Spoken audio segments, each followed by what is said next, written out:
is a serious state I of Cannot affairs Bury in My Father is a documentary about a young Ghanaian whose father was executed during former Gambian President Yayha Jammeh's 22-year rule. Without the body, he's unable to give his father a proper funeral. It was directed by Nana Endao, who also lost her father. Hundreds of bodies are believed to be buried in mass graves yet to be discovered. The Gambia has put in place a Truth and Reconciliation Commission. Only 3 people were prosecuted. All of those who admitted to torture, rape and murder have so far been set free, much to the surprise of the victims.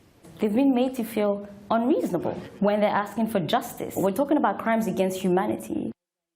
And so the victims are coming out there to say, we are here, and there's so much power in using your voice that victims are using it now because for so long they've been silenced.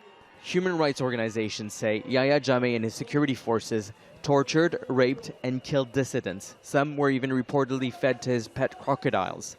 In 2007, he made a claim to Al Jazeera saying he could cure patients dying of HIV/AIDS. Jammeh and his health minister Mbao experimented on hundreds of HIV-positive men, women and children. Nearly all of them have since died.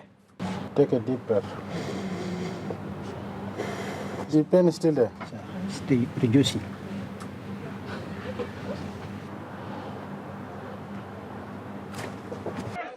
Three years since Jammeh fled into exile, survivors say justice is too slow to come, with the government showing a willingness towards Jammeh's political party, which was allowed to hold public demonstrations after Jammeh announced his desire to return to the Gambia. Well, democracy is a messy business. Should former President Jammeh step foot into this country, he would be arrested and then, of course, face the law. Last month, the Gambia took Myanmar to the International Criminal Court of Justice, accusing its military of committing genocide against the Muslim Rohingya minority.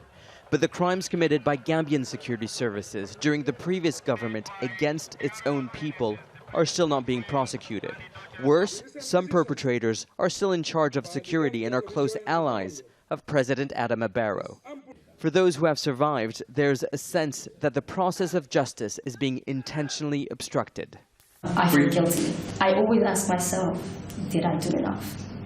Did I really knock on the right doors?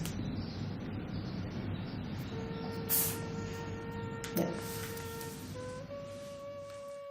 Some of the mass graves are believed to be in Jammeh's farmhouse, but the government has made no effort to recover the remains so far, stalling the process of grief and healing that so many need to move forward. Nicolas, Haque, Al Jazeera, Dakar.